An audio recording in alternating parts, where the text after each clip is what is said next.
Eu tô bem nervosa para lançar esse trabalho, porque foi meu trabalho que eu mais elaborei em todos os quesitos, assim, nas minhas potências, né.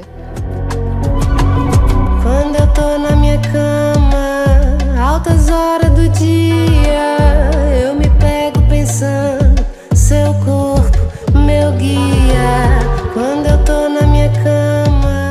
Eu gastei tanta energia elaborando cada detalhe, assim, que eu fico nervosa de: será que as pessoas vão ver essa energia que eu gastei, assim, esse amor que eu coloquei, assim? Mas eu acho que com certeza vão ver, porque tá bem nítido, assim, que foi um processo bem amoroso, né? Foi um processo de muito amor pela música, pela arte mesmo, assim, pelas identidades visuais, por tudo, assim, que tem a ver com esse projeto, que tem a ver com esse lançamento. E são faixas totalmente autorais, né? Totalmente. De onde veio essa decisão de fazer o disco nesse formato? Assim? Na verdade, eu tenho até dificuldade de fazer de outra forma, assim. Todos os meus álbuns, assim, eu componho. Eu gosto de ser dona da minha caneta, assim. E eu sempre fui muito boa de escrever desde criança. E minhas professoras ficavam chocadas com meus textos. Elas nem acreditavam que uma criança estava escrevendo aquilo, assim. Eu sempre fui das palavras, assim, da poesia. E aí, no momento que eu coloquei essa poesia dentro da música, fez mais sentido ainda para mim, que eu percebi que eu ainda tinha mais possibilidades de destrinchar as palavras se isso tivesse numa melodia, numa harmonia, assim. Então, para mim é muito importante ser dona da minha caneta. Eu não tenho problema, cantaria música de outras pessoas, mas no momento eu sinto que eu preciso dizer algumas coisas, assim, e que eu acho que por enquanto vamos assim, mas eu não descarto a possibilidade de cantar músicas de outras pessoas em outros momentos. E esse é um trabalho que tem um tempo que separa desde o de primeira até esse, né? Você, enfim, uma artista mais madura e com muito mais pessoas olhando para você também. Você consegue lembrar como você estava se sentindo antes de lançar o de primeira e agora? É a mesma coisa? Você se sente mais confiante? Eu me sentia mais confiante na época do de primeira. Eu não tinha medo de nada, assim. Quando eu lancei o álbum, eu lancei, assim, com a certeza de que eu tava arrasando, sabe? Tipo, então, eu sempre tive muita confiança do meu trabalho, porque para mim é a única coisa que eu tinha, assim, é o que eu tenho. Então eu tenho que depositar toda a minha confiança nisso e ser cada vez melhor nisso, né? Progredir cada vez mais nisso, assim. Então, no de primeira, eu estava assim completamente confiante. E aí depois que você entra em contato com a mídia, né, a primeira vez assim, é um pouco é bom, mas é um pouco traumatizante também, porque você começa a ver que talvez você não seja unanimidade, entendeu? Você era unanimidade ali numa bolha, mas quando você sai dessa bolha, talvez você não é unanimidade mais, assim. E aí, bom, isso afeta de alguma forma, né? Isso mexe com sua forma de se ver de alguma forma, assim. E no de primeira não tinha isso, eu tava tranquila para lançar qualquer coisa, assim. E agora eu sinto que tem uma expectativa maior no que eu vou fazer. Então eu acabo me cobrando mais e tendo mais medo, mas ao mesmo tempo com mais possibilidades, com mais ferramentas para poder ser exatamente o que eu gostaria de ser, exatamente quando eu lancei o de primeira, assim. Então, por mais que seja mais desconfortável estar nesse ambiente de visibilidade, né? Quando você vai lançar um trabalho novo, você fica mais apreensiva, mas ao mesmo tempo você tem mais ferramentas exatamente para fazer o que você acredita, assim. Então, uma via de mão dupla que funciona no final, sabe? Ainda falando de primeira, a gente não tem como negar que Por Suposto foi uma música gigante, né? Em algum momento te deu medo de as pessoas te lembrarem de você só cantando essa música? Não, porque quando eu lancei o álbum, eu já tinha uma base formada ali, eu já tinha show pelo Brasil inteiro marcado, assim, antes de Por Suposto viralizar, que demorou uns 3 meses depois que eu lancei o álbum. Eu já tinha show marcado antes de lançar o álbum, por ser uma promessa mesmo de que ia acontecer, assim. Eu lembro até de um festival que eles me contrataram, tipo assim, como uma aposta, né? Tipo, vai, essa menina nova aqui, vamos colocar. E aí meu nome tava bem pequenininho, assim, no flyer. Aí final da pandemia, né, quando o festival ia realmente acontecer, meu nome já estava um dos primeiros lá, um dos maiores, porque aconteceu de uma vez, assim, de eu virar um negócio, né, que não era, que era uma coisa bem menor, assim. Mas já tinha essa fanbase que esperava alguma coisa e que confiava de que eu ia lançar uma coisa boa, sabe? Então, quando eu lancei o álbum, eu já firmei uma base, assim, que, por suposto, só chegou, assim, como uma cereja do bolo, sabe? Pra arrematar o negócio, assim, e fazer a coisa girar pra fora da bolha, porque também, dentro da bolha, existe um mercado dentro das bolhas, né? Que funciona, que tem muita gente que vive dentro da bolha e vive bem a vida inteira. Mas, por suposto, me possibilitou sair da bolha e atingir públicos novos, que aí são outras novas possibilidades. Mas eu já tinha minhas possibilidades ali, estava bem tranquila com elas, assim, estava bem me sentindo ótima com o que eu já tinha conseguido ali. Já senti que eu já tinha feito um bom começo, assim. Então não tinha esse medo, não. Porque uma coisa é um hit, né? Outra coisa é o que você está fomentando ali com sua base, com seus fãs, com a galera que comunica com o que você faz, que é diferente de irritar, que uma coisa meio que não tem nada a ver com a outra, assim, mas é ótimo irritar também, porque são números, né, e tudo mais, mas tem um trabalho também de base que acontece que, para além do hit, assim, que já estava funcionando bem. E como que é para você sair desse lugar de promessa, né, que você falou assim, o festival te contratou ali como uma promessa, uma aposta, e agora, no primeiro anúncio, o teu nome já vai estar grande. Não é mais a promessa, você já é esse nome. Não é mais uma promessa. Quando você é promessa, é até confortável esse lugar da promessa, né? Porque as pessoas estão esperando ainda alguma coisa de você. Agora, depois que você não é uma promessa, mais que é a grande dificuldade, como que você vai... como que você vai fazer o olho dessas pessoas brilhar de novo para você, né? Mas eu acho que é só ser bem fiel mesmo com a sua arte, assim, porque é isso que a sua base quer ver. Você pensando e trazendo seu pensamento para o mundo. Se você faz isso, eu acho que tudo orna ali, sabe? Você continua com sua base bem formada, bem...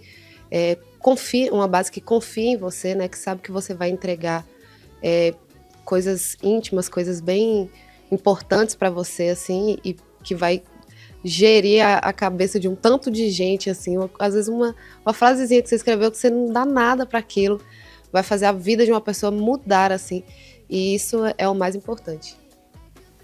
E, bom, agora falando de letra, né, você sendo uma artista que compõe as suas letras e essa sua base, com certeza fica ali supondo um milhão de coisas, né, do que você tá falando, de que você tá falando, por que você tá falando isso.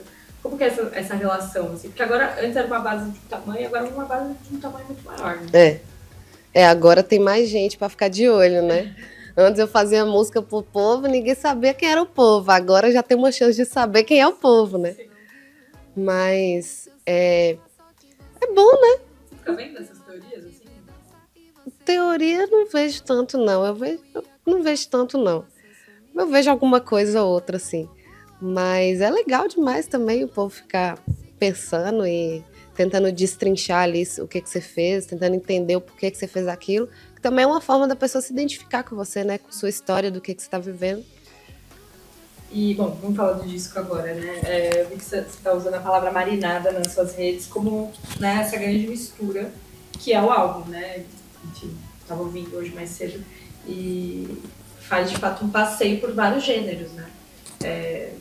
Eu queria que você me falasse como foi a sua preparação, por que você escolheu esses ritmos, assim, porque você vai desde uma MPB contemporânea, um reggae, uma coisa meio bossa nova, enfim, uma mistura de tudo. Uma marinada.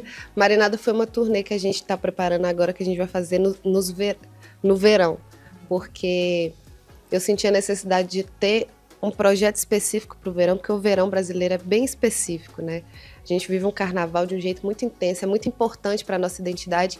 Então eu sentia que eu precisava trazer um braço dentro da minha arte que cobrisse esse momento, assim, do meu jeito, com as minhas características, com a minha leitura desse verão, desse carnaval, sabe? Então a marinada a gente decidiu fazer que já era começando uma noçãozinha do que iria vir no álbum, assim, sabe? Que é realmente essa marinada, essa mistura. As coisas naturais, né? Mas eu sou uma pessoa muito eclética de verdade, assim, não é tipo papo de brincadeira. Eu sou muito eclética porque eu não vejo barreiras nos ritmos. Não vejo barreira. Eu acho que qualquer ritmo, qualquer gênero, você pode ser um artista foda fazendo isso e você pode ser um artista ruim fazendo isso. Eu acho que tem artistas bons e ruins em todos os gêneros e todos os lugares, assim. E ruim, bom e ruim é questão de gosto também, né? Do que eu acho bom, do que eu acho ruim. Mas eu gosto de artista que se entrega, de artista que entende o porquê de estar fazendo aquilo, que faz sabendo, sabe? Faz com noção, com consciência, tem noção do lugar que ocupa, isso é muito importante para mim, e seja entregue à arte, assim. Isso é o mais importante. Agora, de resto, pode ser qualquer gênero, qualquer ritmo, assim, e tudo me mexe comigo. Sendo arte, mexe comigo, assim. Então, eu sou realmente essa pessoa eclética e sou muito brasileira, né? Assim, eu sou do interior do Brasil e isso é ser muito brasileira, é justamente o interior, é lá dentro do Brasil, assim. Então, muitas coisas me atravessam desse Brasil, assim, por ser do norte de Minas, por estar perto da Bahia, por exemplo. A gente se apelida, inclusive, de baianeiro, porque a gente tem um comportamento misturado mesmo, de mineiro com baiano, assim. E a gente é realmente, uma cultura muito próxima. Então a gente é atravessado pela música da Bahia, a gente é atravessado pelo congado mineiro, e a gente é atravessado pelo funk carioca, que chega em vários lugares. Eu sou atravessada pelo funk de BH, que, gente, forma minha personalidade, não tem como. Então muitas coisas que atravessam nesse Brasil específico, de onde eu vim, que é o norte de Minas, que soa muito natural fazer certas coisas, assim. Por exemplo, fazer arrocha para mim, eu poderia ser uma cantora de arrocha, tranquilamente, porque é uma coisa que me atravessa mesmo, faz parte da base da minha formação musical. Então, eu sou bem aberta mesmo, assim, para brincar com outros ritmos, com outros gêneros, assim. Você estava lá quando você estava escrevendo? Você lembra do espaço físico? Eu comecei a escrever num sítio aqui. Eu tinha feito algumas músicas no violão já aqui em casa, mas eu fiz o primeiro campo, eu aluguei um sítio aqui perto de São Paulo, em São Roque, Fazenda Paraíso, inclusive, foda. E aí eu fiz o que eu sempre sonhei na vida, que é, eu já tive uma banda, né? Quem tem banda sabe como é que é. O sonho é você fazer uma imersão e você conseguir montar uma banda na sala e com tudo captado, com todos os equipamentos bons e tudo mais. Esse é o sonho. E agora, com mais possibilidades, eu consegui realizar esse sonho. Inclusive, chamei meus amigos da outra banda da Lua, que é a minha primeira banda. Chamei Jean-Luc e outros amigos músicos também, que são muito bons. E a gente foi para esse sítio, ficou 10 dias só fazendo música. A gente não fazia mais nada, só fazia música. Acordava, já tinha alguém tocando a guitarra. Aí daqui a pouco já chegava alguém e colocava a bateria. Daqui a pouco chegava alguém e colocava o baixo. Daqui a pouco colocava o synth. Então, é assim, o sonho do músico viver isso, assim. Então eu vivi esse sonho, assim, da música acontecer de uma forma muito natural, muito fluida. Eles estão fazendo ali, tá tocando ali, de repente eu escutei aquilo a manhã inteira, meio-dia eu já tenho uma melodia, 2 horas eu já tenho uma letra, sabe? Então essa música que acontece e não é premeditada, sabe? Você só cria um ambiente propício e essa música desembola ali, sabe? Então foi nesse ambiente de natureza, não foi em Itaiobeiras, não foi no norte de Minas, mas o fato de eu querer estar de encontro à natureza, no meio do mato e fazendo música dessa forma mais fluida, valorizando as coisas mais subjetivas, assim, e valorizando detalhes, isso tem a ver com o fato de eu ser de Itaiobeiras e exatamente ser essa pessoa que valoriza isso, porque quem é do interior valoriza as coisas de outro jeito mesmo, é outro jeito de ver o mundo, outras coisas importam também, sabe? Não só certas coisas, mas tem outras coisas que às vezes parece que não importa, mas importa muito ali no ambiente de interior, e que é essa característica que eu trago em mim, assim, eu acho que a minha característica mais interiorana é valorizar o cafezinho, o pão de queijo, o queijinho com goiabada, com o tio, com a tia, com a avó, sabe? Isso é muito importante pra mim, assim. Eu tenho muitos amigos que são interioranos e uma máxima entre eles é a questão do pertencimento, né? Principalmente quando você vive numa cidade igual São Paulo e você vive não só em São Paulo, mas você vive o Brasil inteiro, saindo, fazendo turnê e tal. Uhum. Isso te pega também porque sua vida mudou de cabeça para baixo, né? E para além de não estar mais na vida do interior, você ainda vive uma vida de popstar. Como que isso te... Terapia demais. Muita terapia, mas é uma coisa que eu falo, todas as terapias eu falo exatamente desse assunto. Todas, em algum momento a gente fala disso, porque o lugar que você nasce, de onde você é, falo muito disso na terapia, porque é realmente assim, você tem um outro jeito de ver o mundo, outro paladar quando você é do interior, sabe? Seu paladar é criado para ter outras texturas, assim, para gostar de outras texturas, e que você, quando você é do interior, também você é aberto a as coisas novas, mas também você valoriza muito as coisas que são tradicionais, que são ali, que estão no seu dia a dia, sabe? Então, é um eterno como juntar essas duas coisas, assim, e o fato de eu ter abraçado essa coisa dessa modernidade, dessa coisa tecnológica, assim, dessa quantidade de recurso, de possibilidades, assim, para mim é muito importante como artista ter isso, mas eu fico completamente dividida entre isso e ter uma vida completamente pacata, assim, no meio do mato, plantando minha própria comida e fazendo meu próprio doce de leite, sabe? Tirando o ovo da galinha, da minha galinha. Eu fico completamente dividida em viver isso mesmo, porque é natural para mim querer isso, assim. É muito natural. Acho que todo mundo do interior sonha em quê? Ter uma roça, sabe? Pergunta a qualquer pessoa do interior o sonho. Ter uma roça, ter um sítio, ter uma terrinha. O sonho, gente, não tem como ter outro sonho, porque você só quer ir ter o seu lugarzinho ali pra você poder viver sua vida, sabe? E que não é tão movimentada assim. Quando eu converso com meu pai, converso com minha mãe, eu falo, meu Deus, olha, lerdeza pra conversar, gente. Até o conversado é lento. Até o conversado é lento. E eu toda acelerada, né? Que isso aqui, isso aqui. Vai andar na rua, já quer andar rápido, já quer não sei o quê. E eles tudo assim, tipo, mas por que a gente tá correndo? Sabe?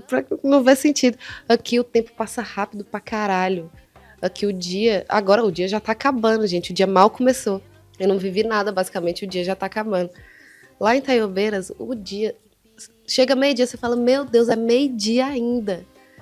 Então é realmente outra vida, outro jeito de ver o mundo que o tempo todo fica brigando dentro de você, assim. Você fica, ai, será que eu volto? Será que eu vou? Será que eu volto? Será que eu vou? Mas eu acho que vai chegar uma hora que eu vou voltar pro mato. Que eu vou morar no mato, não vai ter jeito. Essa mudança de vida, então, ainda paira pela sua cabeça? O tempo todo. E eu acho que é impossível não pairar, porque é igual minha terapeuta fala, Taiobeiras é o mundo. Todo final de terapia ela fala comigo, e Taiobeiras, né? Eu tô falando de outra coisa, nada a ver. Ela, e Taiobeiras, né? Porque todo lugar que você olha, você vê Taiobeiras. Eu cheguei lá na África, no sul da África. E aí, olhando aquela paisagem, né, que parece o Cerrado, parece o sertão brasileiro. E aí eu olhei para aquilo e falei, gente, parece Botumirim lá no norte de Minas. Aí onde é que eu ia? Ah, parece Montes Claros, parece o boteco lá de fulano, parece aquele morro ali, parece aquele morro lá de não sei não. Toda hora, tudo que eu via, eu associava com alguma coisa do norte de Minas. O tempo inteiro. Eu escuto uma música, eu fico tentando achar a relação daquilo com a música que eu aprendi no norte de Minas. Tudo. Textura, estampa. Eu falo, nossa, mas essa estampa que tem lá na Índia, isso aqui tem um tanto de mulher lá no norte de Minas que faz isso, exatamente isso. Então o tempo todo eu fico procurando essa relação, e por isso minha terapeuta me fala, Taiobeiras é o mundo. E eu realmente concordo, Taiobeiras é o mundo. Pra mim eu enxergo o mundo assim como se fosse uma grande Taiobeiras. Sério mesmo. O grande mundinho de Marina. O grande mundinho de Marina. E eu acho que todo mundo é assim. Todo mundo tem um lugar de criação e fica o tempo todo espelhando esse lugar no mundo, assim, querendo achar uma relação daquilo com o seu lugar, assim. Eu, pelo menos, faço isso absolutamente todo o tempo. Eu olho para uma paisagem e já falo, que semelhança que tem essa fruta, esse sabor dessa fruta. Nossa, a gente tem uma fruta muito parecida lá no norte de Minas, sabe? O tempo todo eu faço esse paralelo, assim. Ao mesmo tempo que traz essa nostalgia, você tem um lugar, né? Que é seu. Sim. Assim, eu acho que a pessoa também que vai embora, ela passa por uma coisa que você volta e não é mais sua casa, E você tá aqui também não é sua casa. Então você fica meio sem casa, sabe? Fica meio...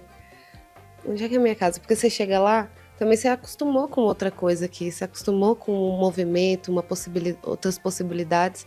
Que aí você chega lá e fica parado, sabe? Você fica, meu Deus, o que tem pra fazer? Sabe? O que eu posso fazer aqui? Então você não aguenta também muitos dias. Vai dando um momento que você já fica querendo sair, já quer vir embora, já quer ir para São Paulo. E aí, quando tá aqui, fica com saudade de lá. Então é uma eterna saudade o tempo inteiro. Porque lá já não é minha casa mais. Mas nem aqui não é mais. Eu fico me sentindo meio sem casa. Isso também é uma coisa que eu trato na terapia. Eu já conversei com outras amigas minhas também que tiveram o mesmo salto na vida, assim, e sentem a mesma coisa. Que vai para casa, eu ainda chamo a casa da minha mãe de minha casa, né? Lá em casa, eu falo lá em casa. Isso é um ponto que meu subconsciente ainda trata como casa. Mas eu não consigo sentir nem aqui nem lá mais, sabe? Eu fiquei meio assim, meu Deus, e agora? Onde é que é a minha casa? Porque eu não sou 100% isso aqui, mas eu também não sou 100% aquilo lá. Então fica uma confusãozinha boa. Confusão boa de lidar. Porque isso, enfim, tá refletindo no seu trabalho também. Reflete no trabalho. Porque o tempo todo também eu busco esse... Eu sou saudosista no meu trabalho, né? Com as coisas ancestrais, assim, com as coisas tradicionais. Então, é porque realmente eu convivo diariamente com essa saudade. É uma saudade que tá aqui, intrínseca, sabe? Tá o tempo inteiro. Não tem como, assim, se desvencilhar dessa saudade. Uma vez eu entrei num Museu da Roça. Era um museu de coisa da roça. E aí eu senti o cheiro de um saco de estopa de arroz. Tinha arroz dentro e era um saco de estopa, assim. Esse cheiro me lembrou, na hora da minha infância, da roça da minha avó, e o cheiro que eu sentia da casa da minha avó, porque era cheio de verdura, assim. Tinha feijão no saco, farinha, arroz e tal, era tudo assim, dentro da despensa, né? E aí eu lembrei desse cheiro. Na hora eu comecei a chorar, muito, assim, sem conseguir controlar esse choro, porque aquele cheiro mexeu muito comigo, me remeteu para uma coisa muito gostosa, sabe, minha, assim. E aí eu fui pro fundo, assim, do museu, tinha um tanto de gente chorando, pelo mesmo motivo, porque senti o cheiro do saco de estopa, e isso lembrou a infância, assim. A pessoa que teve essa vivência, toda hora você tem uma saudade. Eu tenho saudade de olhar pra montanha lá da Varginha, da roça da minha avó, de andar de cavalo sozinha, sabe? Sair andando de cavalo no meio do mato sozinha. Eu fazia isso com 8 anos de idade, eu saía de cavalo sozinha, assim. Essas coisas dão muita saudade, de entrar, tomar banho no tanque, ir na cachoeira ali, na casa do tio, sabe? Sair andando no mato, mas minha mãe gostava muito de me levar tanto eu quanto meus primos para caminhar no mato. Então ela sempre levava a gente para subir a montanha lá da roça de vó. Era eu mais umas 15 crianças. Eu não sei como é que ela tinha coragem de fazer isso. Não, sério mesmo. Eu não teria coragem de fazer isso. Mas deu tudo certo no final, tá todo mundo aí bem, saudável. Deu tudo certo, gente. Não deu nada errado. Mas ela era essa, sabe? Que levava a gente pra cachoeira. Que o adulto gosta de beber cerveja, sentar e beber cerveja, né? Sim. Minha mãe não era essa. Ela gostava de pegar as crianças e ir pra cachoeira, pro meio do mato, e fazer a gente, sabe, viver, se divertir, assim, viver a vida mesmo. Eu tive realmente essa vivência. É um privilégio, né? Ter essa vivência é realmente um privilégio. Eu agradeço todo dia. Falo, nossa, mas minha vida podia ter sido um pouco mais fácil, assim, de pelo menos ter nascido numa capital, pra conseguir pelo menos as coisas um pouco mais rápido e tal. Não precisar subir tantos degraus, assim, para chegar num ponto básico, assim. Mas ao mesmo tempo, eu penso que eu não teria todas os atributos que eu tenho se eu não tivesse nascido exatamente nesse contexto e vivido desse jeito cru mesmo, desse jeito nu e conectado com coisas que são muito importantes, assim. Essa coisa da criação é um privilégio mesmo, poder ter sido criada assim. Também não te dá um deslumbre, né, com as coisas. Eu penso assim, gente, se acabar tudo aqui, eu vou lá pra Taiobeiras, entendeu? Vou lá pra Taiobeiras, vou morar com minha mãe, a gente faz uma loja de calcinha, minha mãe já tem PhD em lojas de lingerie, inclusive loja de fábrica. Então, sei lá, vendo calcinha com minha mãe, vou pra roça, sabe? Já comprei uns lotes, então já dá pra garantir uma roça ali, pelo menos, um negócio. Dá pra viver, entendeu? Eu não me sentiria mal de viver assim também, não. Não é uma coisa que eu preciso ser rica, eu preciso, né? Não, eu conseguiria viver de outras formas também e eu seria bem feliz, assim como já fui muito feliz. A primeira coisa que garante é o lote. É o lote, é o terreno, é um negócio tipo assim, beleza, vamos fincar o pé na terra aqui.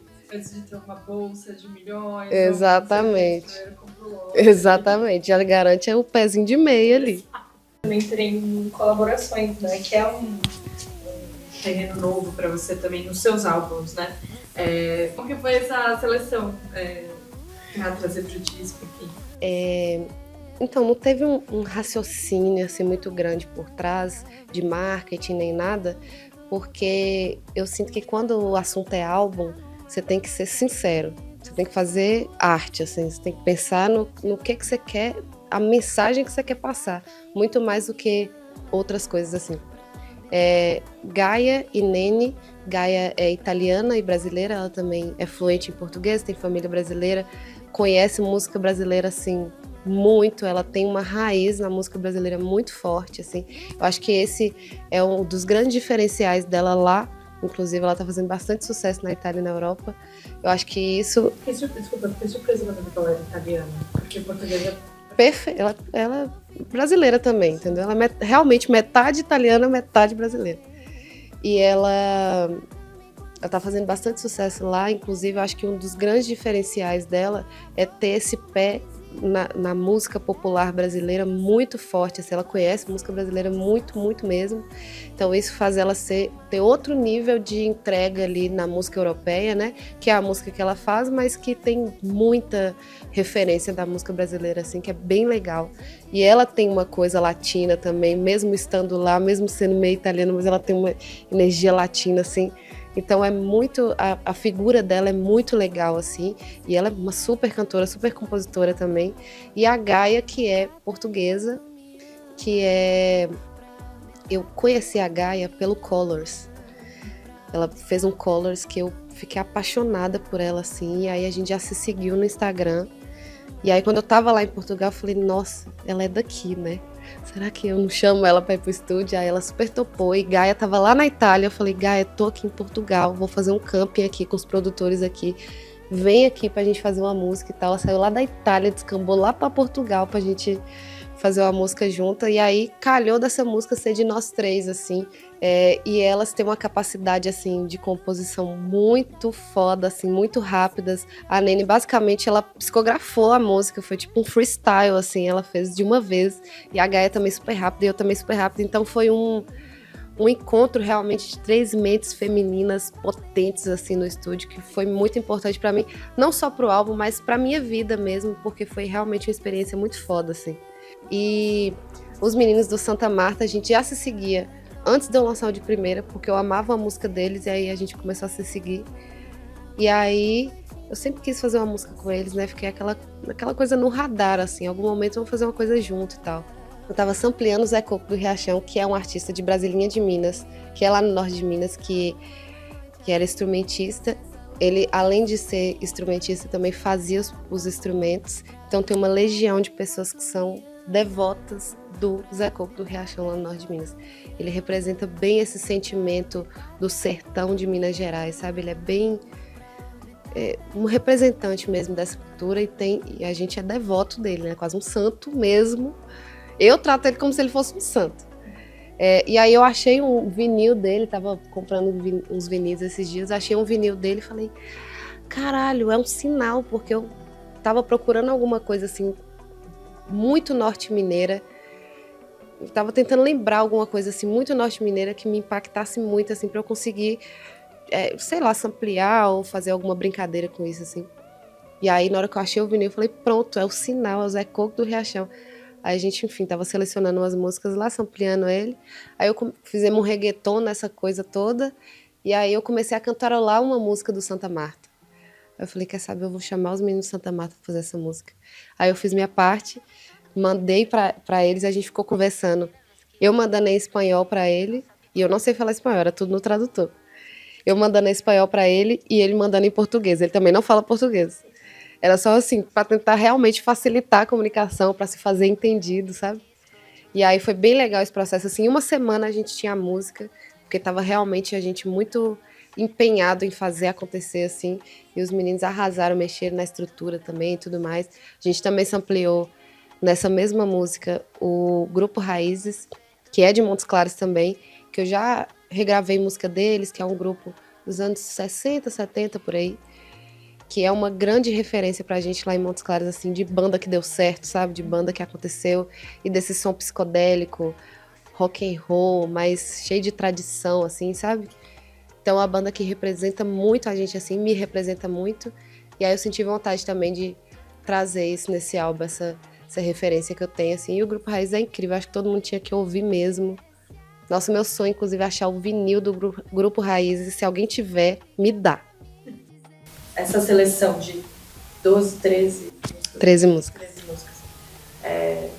Ela era desse tamanho mesmo? Foi assim ou até chegar nesse resultado que eu acredito que você descreva como perfeito, você precisou excluir muita coisa? Tirei várias músicas. E músicas ótimas, assim, que eu amo. Só que no todo não estava fazendo sentido. Aí eu fui bem perfeccionista para escolher as músicas certas, assim, pro álbum, assim.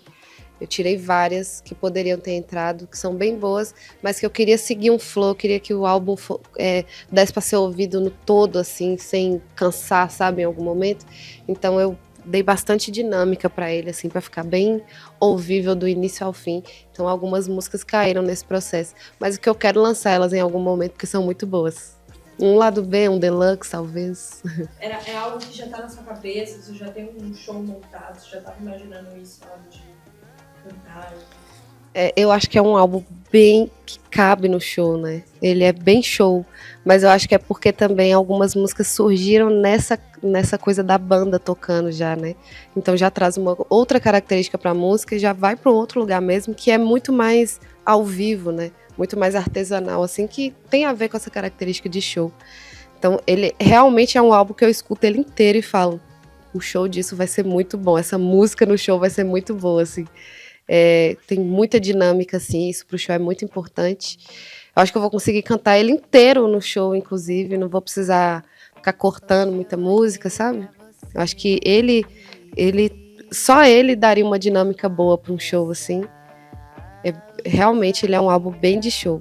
E a gente está planejando uma coisa que siga a forma que começou o disco, que seja uma coisa mais artesanal, que seja uma coisa realmente feita à mão, que dá para ver que tem um artista ali por trás fazendo aquilo, sabe?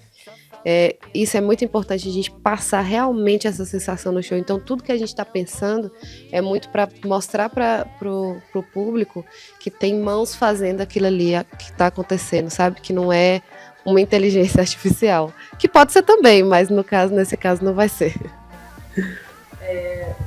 Bom, a gente tá falando de um terceiro álbum, né? A gente falou de sair desse lugar de promessa, agora ser uma cantora consolidada, em que as pessoas querem saber o que você tá fazendo. Para encerrar, eu queria que você me falasse o que você acha que significa esse álbum para sua carreira, assim, para Marina de 2025, o que esse disco representa?